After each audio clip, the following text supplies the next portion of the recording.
Welcome back, everyone, to Aspire, the Leadership Development Podcast, where we will be discussing the visions, inspirations, and experiences from top educational leaders.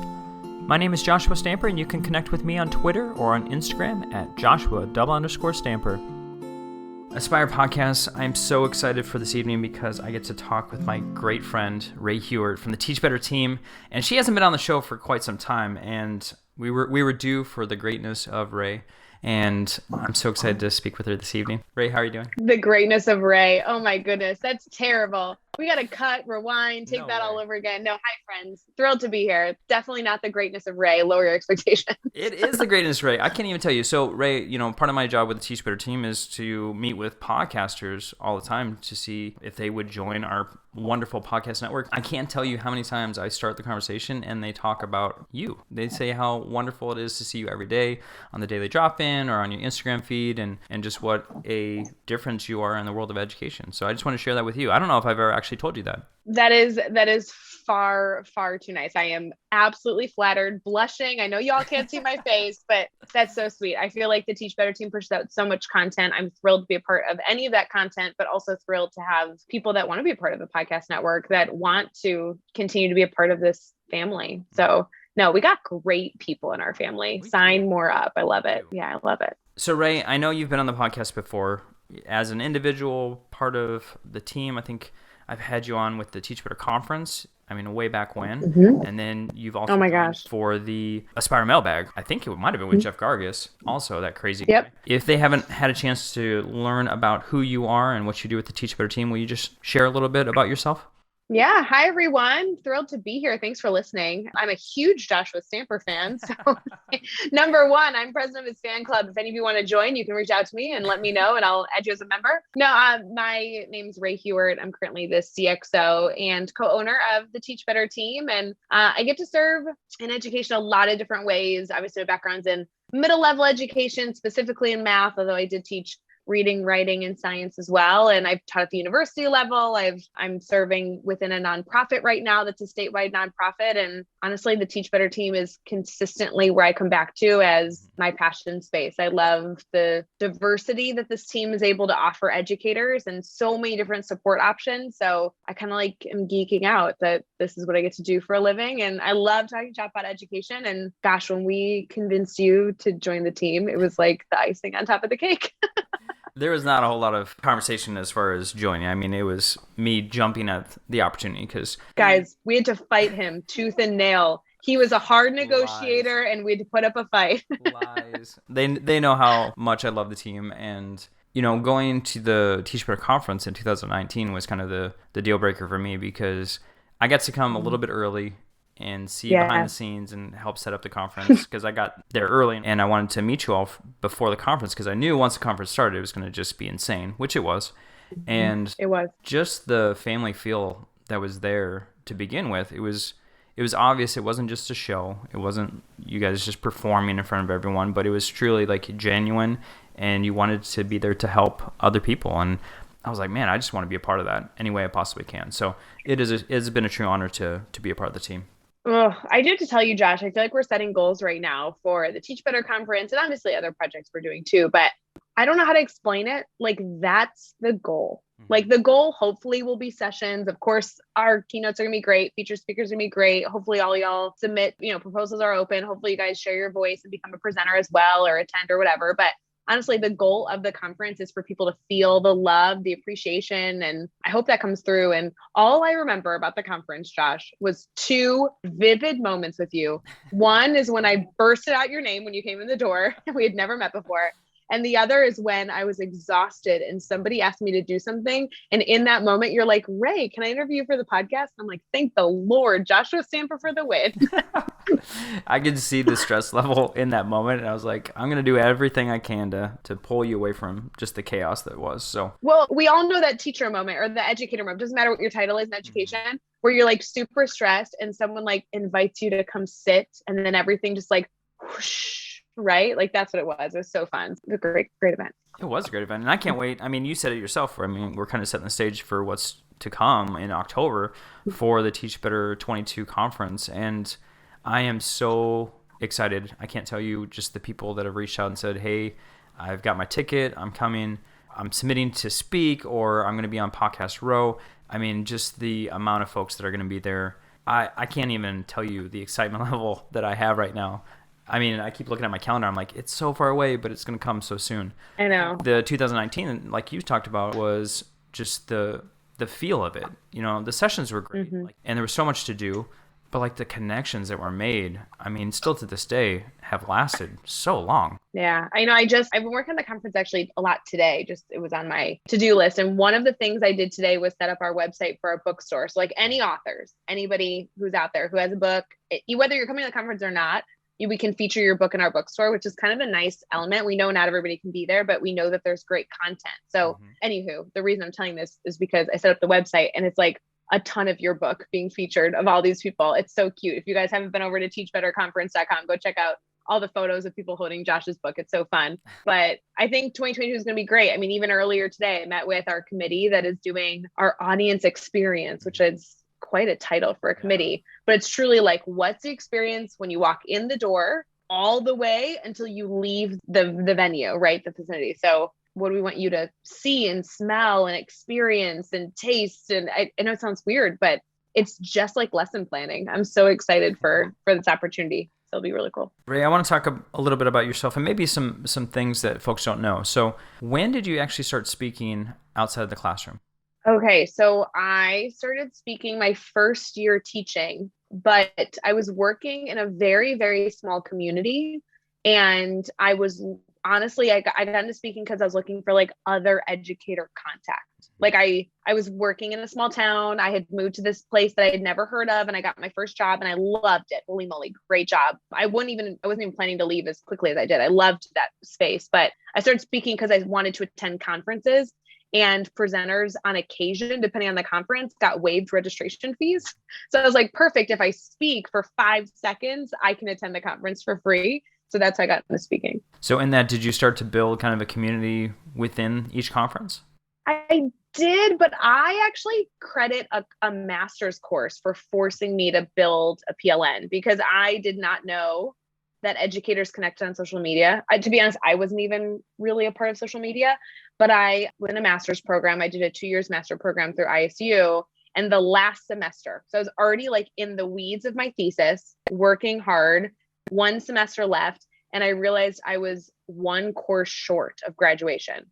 And I was like, what the hell? Like, I have to graduate. Like, I'm done teaching with my master's. I got to be done. And so I signed up for the first course that was literally available. And it was some tech course. I don't even know what it was called, but the professor the first week of this course said, hey, you have to create an educator profile on a social media platform. And I was like, okay, so Twitter. I started it just for the sake of a grade. And that's how I started building my network.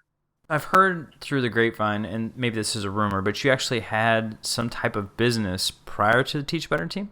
I did kind of, yes. So when I was teaching, my first few years teaching, I was, you know how teaching is, right? It's like a hodgepodge of so many things, and you take all these different puzzle pieces and you bring them into your classroom and you say, okay, how do I want to click these pieces together to make what Miss Hughart classroom looks like, right?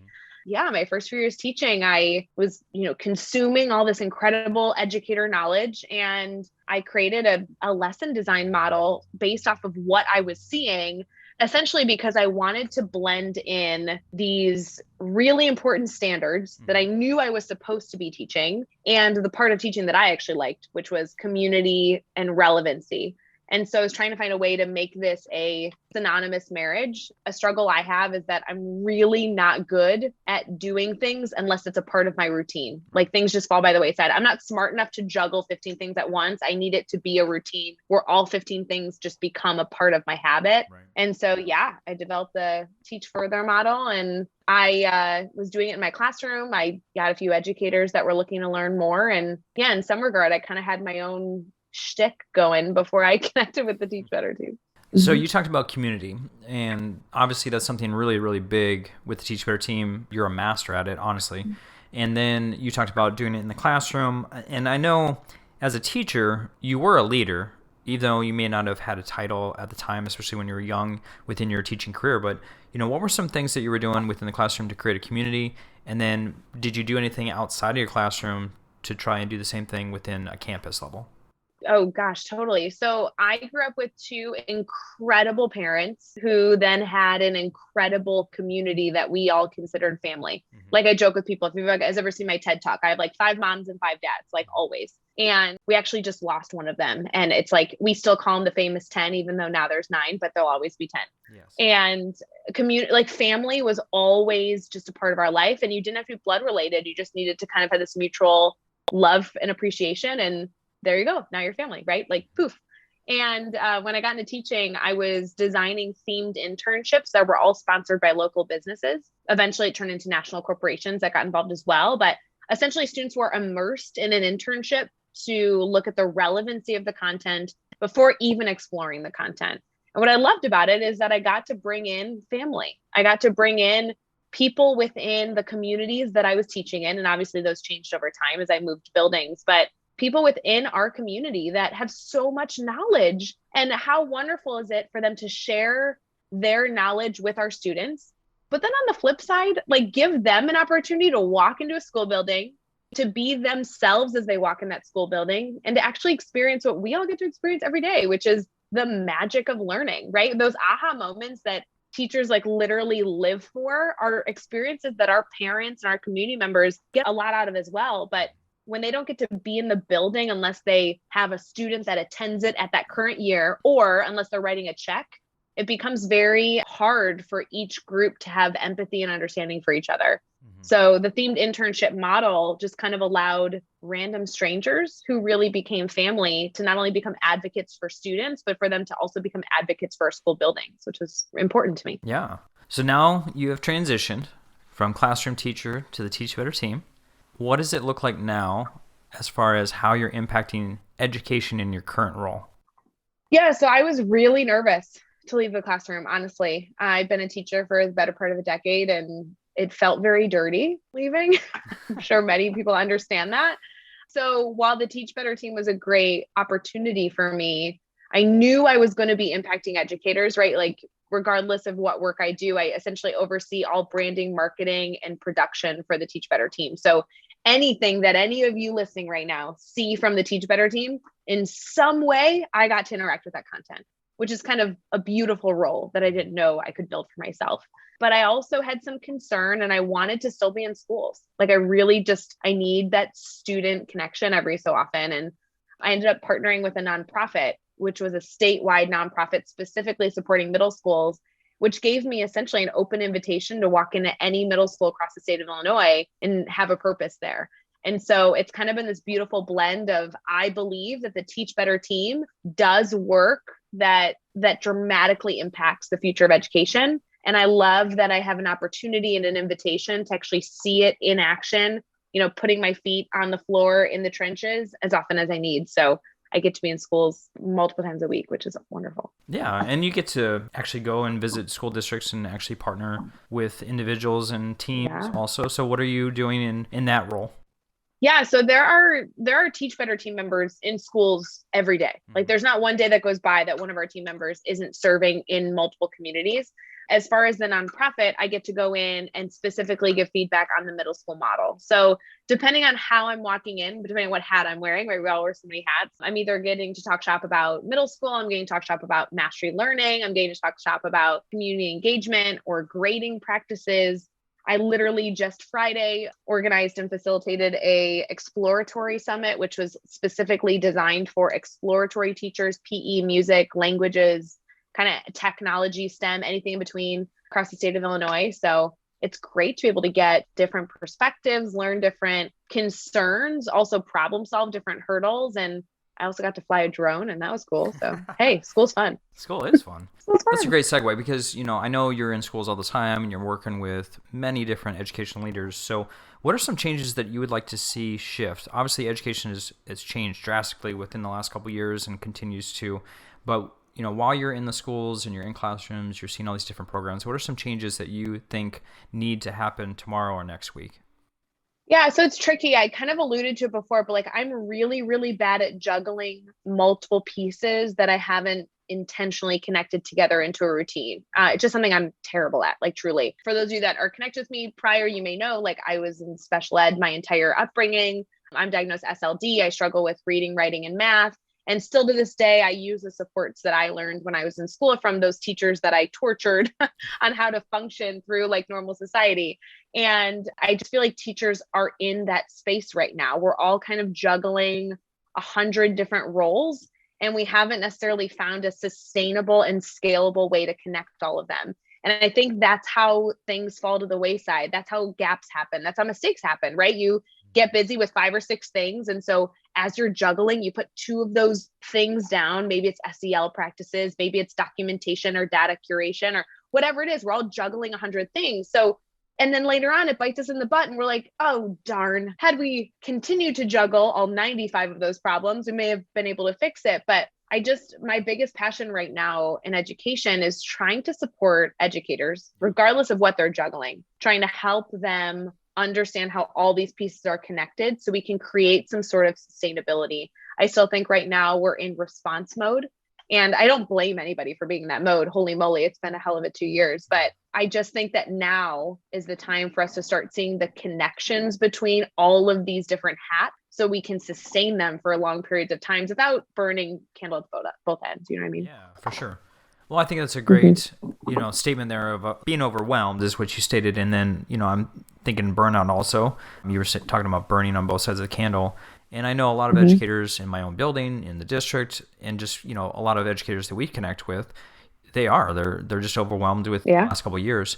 And I know the Teach Better team is really trying to address that, you specifically. So what are some things that the team or yourself are, trying to provide? And then, if someone is feeling overwhelmed and they're listening to this podcast, what is something they can do individually to kind of help them through just this really tough time?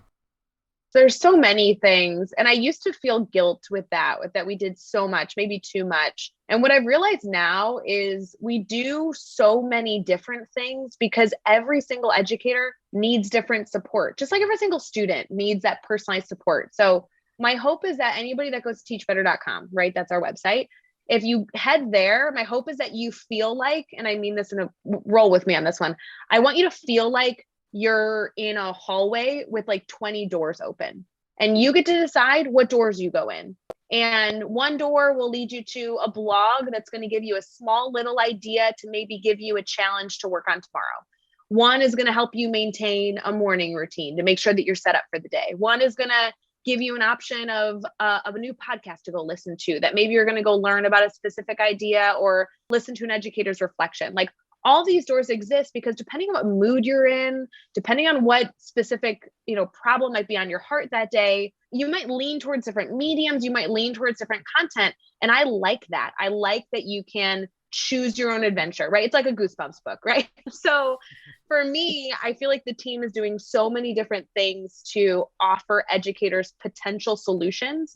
And depending on who you are and where you live and what problems you're overcoming, the hope is that you try one out. And if it's a great fit, awesome. And maybe when you attack the next hurdle, you'll do something else. Or if it's not the right fit, don't worry, because there's 19 other doors you can walk through as a potential option for you. So if you've never been to teachbetter.com, friends, honestly, it's a great spot to connect with speakers, to listen to a podcast, to read a blog, to tune into our morning show, the Dailey Drop In. There's just so much there. And it's not to overwhelm you. It's to just give you the option and personalize your experience. This podcast is a proud member of the Teach Better Podcast Network. Better today, better tomorrow, and the podcast to get you there. You can find out more at teachbetter.com/podcasts. Now let's get back to the episode. Rae, you talked about the Dailey Drop In. I want to touch on that because this is your project, your baby that you've been working on. And, well, I give you a lot of credit. You're up every morning, bright and early. You are, kicking off the day for everyone with inspirational content. So for those who may not have had a chance to tune in to the Dailey Drop In, what is that project all about? I want you all to know that Josh and I are recording this where I can see him, and he just held up bunny ears being like inspirational with that quotes. That is not true. Not at all. No, the Dailey Drop In, honestly, I like the story behind where it started, and I love that we have a community that appreciates it. But honestly, full transparency, we were sitting in a showroom, a furniture showroom in downtown Chicago on March 13th and 14th. and COVID had hit the US and everything on the planet was shutting down. And I was with Jeff, Chad, and who at the time his name was Kyle. He was one of our interns, and no one else was there because, hello, the world was shutting down. And we were all looking around the table and we were like, what do we do to support this incredible network? And at the time it was minuscule compared to what it is now. Right. And we were like, what in the world is the plan? And we realized there is no way to possibly support an unknown situation. There's no way for us to project where this is going or create content over the next few months to support it. Like, there's no way to see what the world is going to come to. And we realized the only thing we could control was being accessible. And so our goal with creating Dailey Drop In morning show was that every single morning, no matter what day it was, we were always going to be there at the same time, same place, so that if anyone needed anything to brainstorm, to question, to vent, to celebrate, I don't know, we'd be there, right? So we started the show back in March of 2020. We did it on and off for a while. And to be honest, when we had it going, people always shared their appreciation. And when we stopped it, because, I don't know, we hoped the world was getting better, people wondered why it went away. And so this August, we started up again every single day, Monday through Friday, 7 a.m. Eastern. We stream on Facebook, YouTube, Twitter, Twitch, and LinkedIn. And then it gets converted into a podcast episode for Teach Better Talk podcast.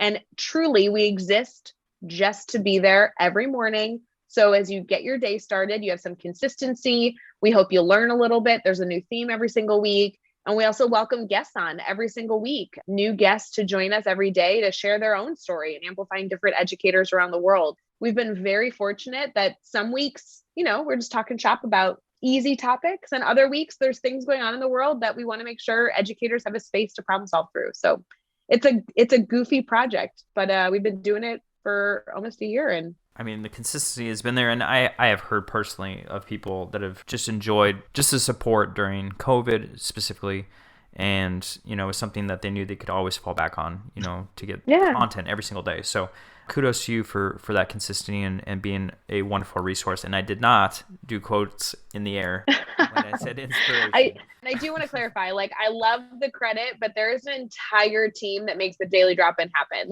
I might be a consistent host that many of you see. If you ever tune into the show, you'll probably see me on screen. But, Jeff and Dave and Brad are essential in this. Katie's a huge part of this. Never mentioned, but always important. Rachel is a huge part of it in the background. We just have so many people that make this show come together and ensure that it's accessible for all of you, to be able to make sure it's a podcast episode and everything else. So shout out to literally everybody on the team that seems to have a hand in that. For sure. So let's talk about you individually, because since we talked, it's been a while. I think you have a TED Talk out there somewhere. I do. You were a co-author of a book. I don't think we've talked about it either. So I don't know which project you want to talk about first, but I'd love to kind of usher my listeners to either one. So let's talk about the TED Talk, because that had to have been an experience. I can only imagine behind the scenes what the preparation looked like. And then, of course, having to stand on stage and being filmed, with all the lights on you. Will you share kind of that experience and what you talked about?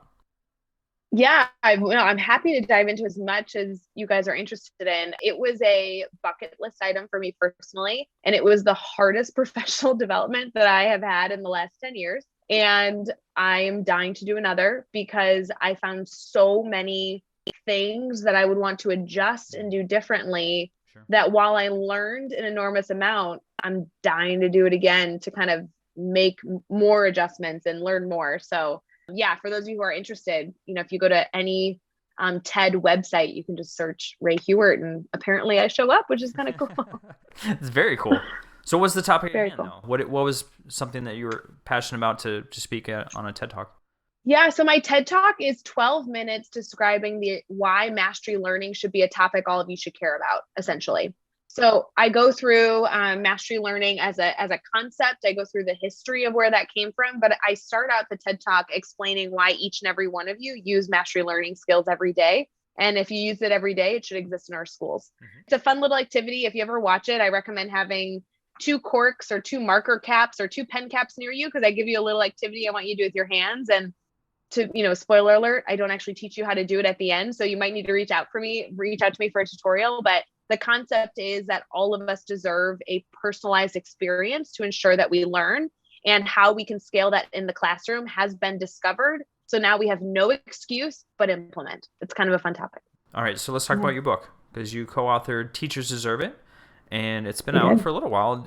I think it dropped during the pandemic, but I have it sitting on my shelf. I'm looking at it right now. Wonderful book. So for those who may not have had a chance to, read it yet, can you give just a quick synopsis of the text? Yeah, I know, kind of crazy. So Teach Better came out in 2019, September of 2019. Teachers Deserve It came out July of 2020. And then the TED Talk was February of 2021. So they kind of all dropped in a little bit of an order. But Teachers Deserve It was an incredible project. We never could have foreseen that the pandemic was coming. And it ended up being apparently a great message to share with educators.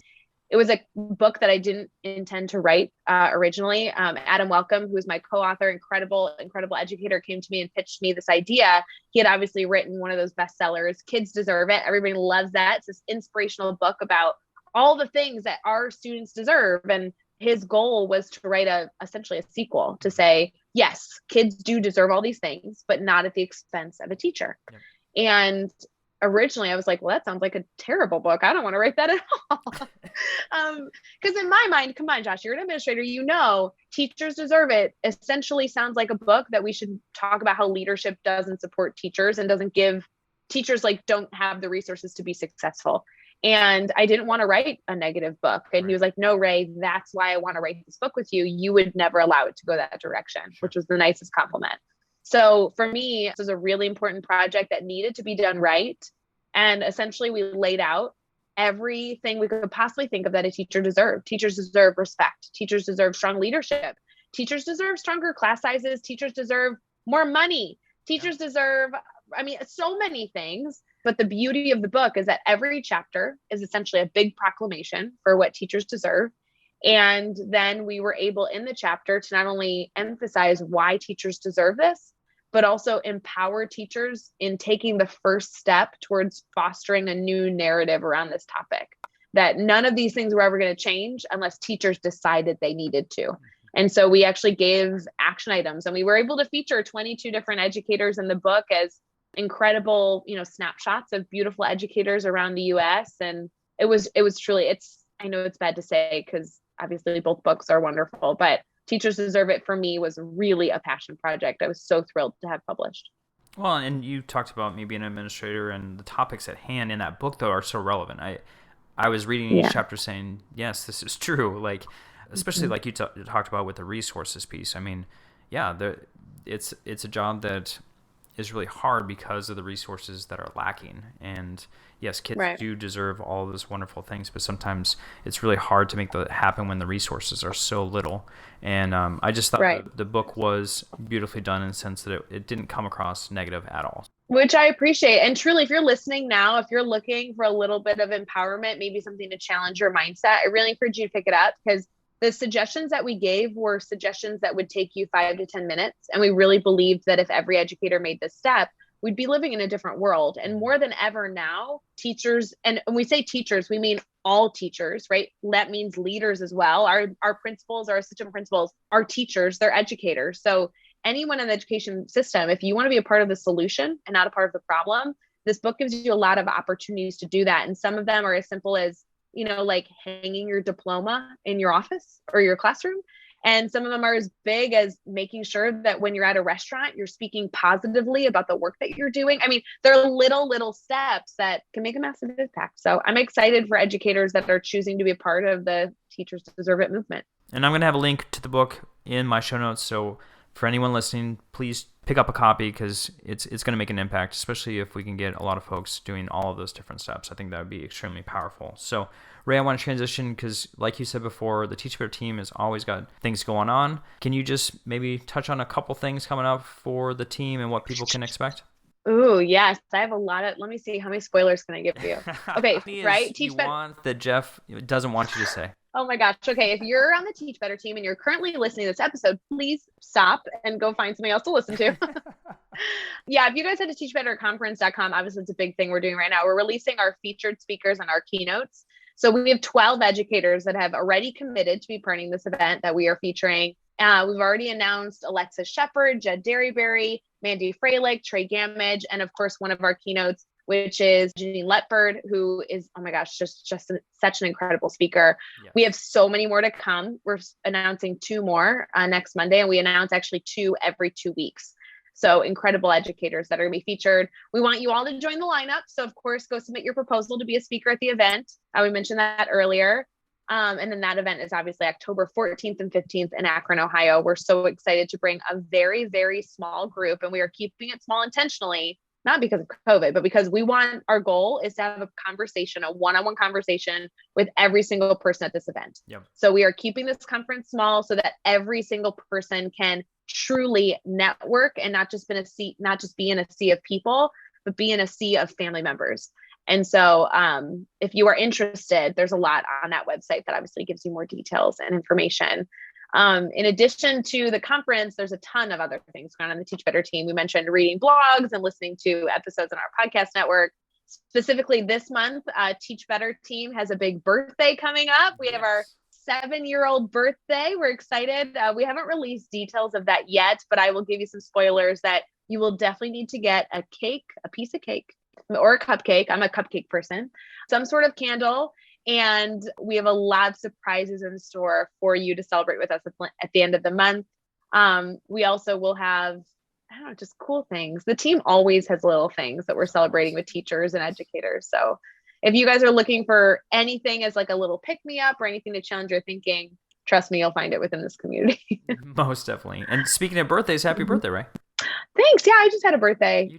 I feel like birthdays are weird because people always act like they're big deals. I'm like thrilled to be getting older. Like, you have no idea. I really wish that people wouldn't be so like embarrassed about. I'm like so excited. I'm deeper in my 30s. Like, that's what I wanted. I want to get even like further into my 30s. I'm stoked. But you look so young. That's the thing. I guess so. Okay, wait. Can I tell a funny story? No. Okay. So I go to the coffee shop this morning. Guys, I talk about my coffee shop all the time. I just moved to a new community. I love this new coffee shop. So I go and grab my coffee. I sit down in my normal assigned seat because I essentially have a plaque of my seat that's there.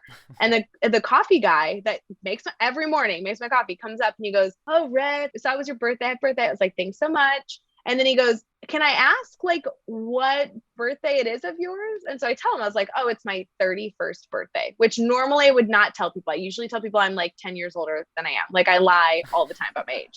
And because people like 31 is so young, right? I'm so fortunate to have such a hopefully many, many years ahead of me. And he looks at me and with like a face goes, "Oh, I thought you were way older than that." And I was like, I never get that reaction.